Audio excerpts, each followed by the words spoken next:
Hello friends, आज के इस वीडियो में हम लोग थ्योरी ऑफ मशीन के बहुत ही मोस्ट इंपॉर्टेंट टॉपिक को डिस्कस करेंगे। तो आइए देखते हैं। देखिए, शुद्ध गतिकी युगल यानी कि काइनेमेटिक पेयर क्या होता है, ठीक है, उसको आज हम लोग देखेंगे। इस आपके सेमेस्टर एग्ज़ाम के लिए बहुत ही मोस्ट इंपॉर्टेंट टॉपिक है, जो कि सेमेस्टर एग्ज़ाम में बार बार पूछा जाता है। तो आइए देखते हैं कि शुद्ध गति युगल यानी कि काइनेमेटिक पेयर होता क्या है। देखिए, जब दो कड़ियाँ या अवयव परस्पर इस प्रकार जुड़े हों कि उनके मध्य सापेक्ष गति पूर्णतः या सफलतापूर्वक निरुद्ध हो, तो ऐसी कड़ियों के युगल यानी कि पेयर को शुद्ध गतिकी युगल या काइनेमेटिक पेयर कहते हैं, ठीक है। तो जो शुद्ध गतिकी युगल है वो क्या कह रहा है कि जब दो कड़ियाँ यानी कि जब दो लिंक, ठीक है, इस प्रकार जुड़े हों, इस प्रकार ज्वाइंट हों कि उनके मध्य रिलेटिव मोशन, ठीक है, जो उनके मध्य रिलेटिव मोशन हो रहा है वो पूर्णतया या सफलतापूर्वक क्या हो, निरुद्ध हो। निरुद्ध यानी कि कंस्ट्रेंड हो, ठीक है। तो ऐसे कड़ियों के युगल को हम लोग क्या कहते हैं, काइनेमेटिक पेयर कहते हैं। अब आप लोग कहेंगे सफलतापूर्वक निरुद्ध क्या होता है, यानी कि कंस्ट्रेंट क्या होता है, ठीक है। तो पहले हम लोग जान लेते हैं कि निरुद्ध गति होती क्या है, ठीक है। तो देखिए, जो निरुद्ध गति होती है यह किसी युगल में गति किसी भी दिशा में गति करने को बिल्कुल स्वतंत्र न हो, तो ऐसी गति क्या कहलाती है, निरुद्ध गति कहलाती है, ठीक है। अब इसमें कई प्रकार के होते हैं। एक इनकम्प्लीटली कंस्ट्रेंट मोशन होता है, एक कम्प्लीटली कंस्ट्रेंट मोशन होता है, एक सक्सेसफुली यानी कि सफलतापूर्वक कंस्ट्रेंट मोशन होता है, निरुद्ध मोशन होता है, ठीक है। तो देखिए, जो सफलतापूर्वक निरुद्ध होता है, जैसे देखिए यहाँ पे आपको चित्र एक दिख रहा होगा, इसमें जो है देखिए, इसमें जो नोद बेयरिंग है यानी कि थ्रस्ट बेयरिंग है, इस सफल निरुद्ध गति कर रहा है, ठीक है। ये क्यों कर रहा है, आप लोग कहेंगे क्यों ये सफलतापूर्वक निरुद्ध है। इसलिए निरुद्ध है कि जो इसमें जो शाफ्ट लगा हुआ है, ये जो शाफ्ट है ये बियरिंग में घूम सकता है, बियरिंग में घूम सकती है, परंतु अपने भार के कारण ऊपर नीचे नहीं सरक सकती, ठीक है। इस प्रकार यह एक क्या है, सफलतापूर्वक निरुद्ध गति युगल है, बनाता है, ठीक है। तो काइनेमेटिक पेयर क्या होता है, हम लोगों ने देखा कि जब दो कड़ियाँ या अवयव परस्पर इस प्रकार जुड़े हों कि उनके मध्य सापेक्ष गति पूर्णतया सफलतापूर्वक निरुद्ध हो। बस आपको यही याद करना है, सफलतापूर्वक क्या हो, निरुद्ध हो। तो ऐसे युगल क्या कहलाते हैं, शुद्ध गति युगल कहलाते हैं, ठीक है। अब हम नेक्स्ट बात करेंगे शुद्ध गति युगलों का वर्गीकरण यानी कि क्लासिफिकेशन ऑफ काइनेमेटिक पेयर, ठीक है। कि युगल का कई आधार पे वर्गीकरण किया जाता है, ठीक है। उसमें जो है पहला है वो है कड़ियों के सापेक्ष गति के आधार पे, यानी कि on the basis of relative motion between the links, ठीक है। इसमें जो है कई प्रकार के होते हैं। पहला है टर्निंग पेयर यानी कि घुमाऊ युगल, दूसरा है स्लाइडिंग पेयर यानी कि सरकने वाला युगल, तीसरा है रोलिंग पेयर यानी कि बेलन युगल पेयर, ठीक है। और देखिए, चौथा है पेच युगल यानी कि स्क्रू पेयर, पांचवा है गोलाकार युगल, ठीक है। तो इस प्रकार हम लोग कह सकते हैं कि जो कड़ियों के सापेक्ष गति के आधार पे है वो 5 प्रकार के होते हैं, ठीक है। और जो है अब नेक्स्ट है दूसरा जो है कड़ियों के परस्पर संपर्क के आधार पे, on the basis of type of contact between the link, ठीक है। तो ये जो कड़ियों के परस्पर संपर्क के आधार पे है, ये 2 प्रकार के होते हैं, एक लोअर पेयर, एक हायर पेयर यानी कि निम्न युगल और उच्च युगल, ठीक है। और तीसरा है कड़ियों के परस्पर जुड़ने के आधार पे, on the basis of type of closure, ठीक है। इसमें जो है पहला है खुला युगल, दूसरा है बंद युगल, क्लोज पेयर, ठीक है।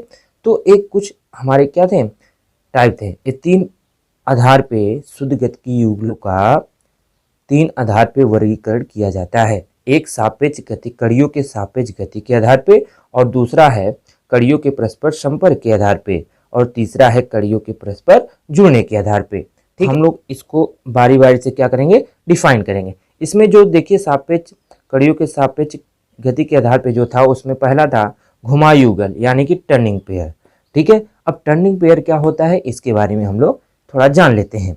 देखिए, जब दो अवयव या कड़ियाँ इस प्रकार जुड़े हों कि एक दूसरे की स्थिर अक्ष के चारों ओर घूम सके, तो इस युगल को घुमाऊ युगल कहते हैं। देखिए, नाम से ही पता चल रहा है कि घुमाऊ युगल यानी कि घुमाऊ यानी कि टर्निंग होगा इसमें, ठीक है। तो देखिए, कह रहा है जब दो अवयव या कड़ियाँ इस प्रकार जुड़े हों कि एक दूसरे की स्थिर अक्ष के चारों ओर घूम सके। ठीक है, जो एक दूसरे की स्थिर, जैसा कि आपको चित्र में दिख रहा है यहाँ पे, दूसरे की स्थिर अक्ष के चारों ओर घूम सके। ठीक है, घुमाव युगल कहलाता है।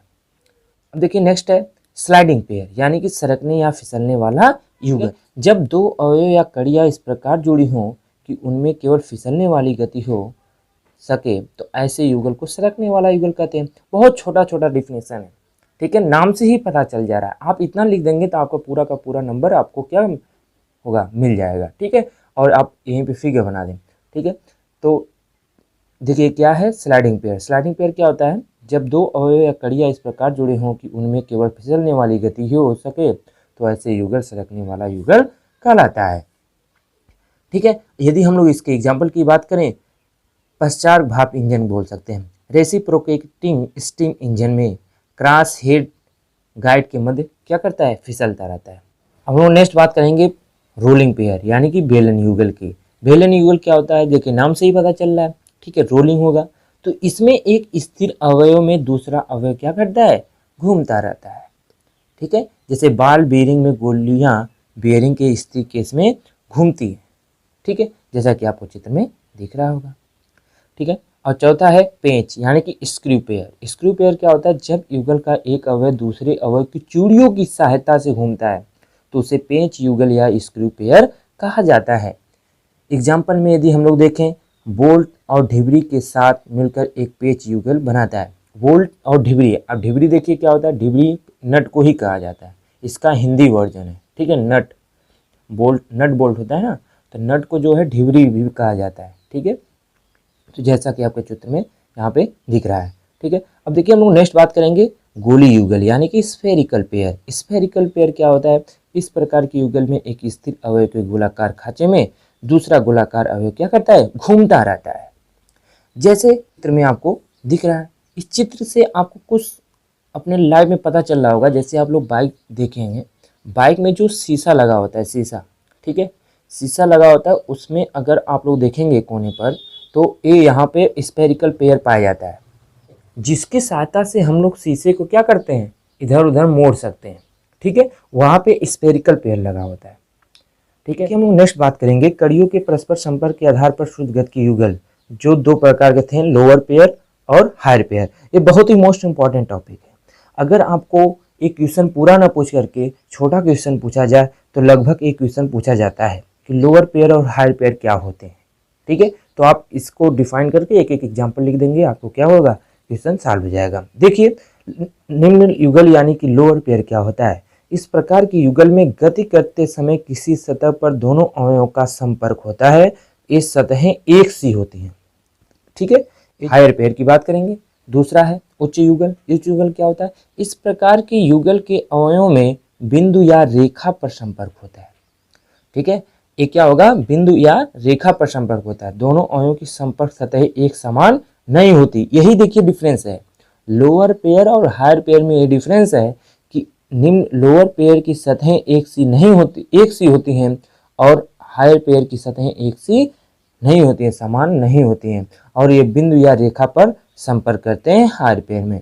ठीक है, अब हम लोग नेक्स्ट बात करेंगे कड़ियों के परस्पर जुड़ने के आधार पर शुद्ध गति की युगल on the basis of type of closure. ठीक है, इसमें पहला है क्लोज पेयर। बंद युगल क्या होता है, देखिए जब किसी युगल के दोनों अवयवों को आपस में यांत्रिक विधि द्वारा जोड़ा जाता है तो वह बंद युगल कहलाता है। ठीक है, बंद युगल यानी कि यांत्रिक विधि द्वारा हम लोग जोड़ते हैं तो बंद युगल कहलाता है। और ओपन क्या युगल क्या कहलाता है, यानी कि खुला युगल क्या कहलाता है, जब किसी युगल के अवयवों को परस्पर यांत्रिक विधि द्वारा नहीं जोड़ा जाता है तो ओपन पेयर कहलाता है, जैसा कि आपको चित्र में यहाँ पे दिख रहा है। तो आपको यदि ये वीडियो अच्छा लगे तो चैनल को लाइक, शेयर, कमेंट और सब्सक्राइब करना न भूलें। और ये वीडियो आपको कैसा लगे कमेंट करके ज़रूर बताएं। Thank you to all.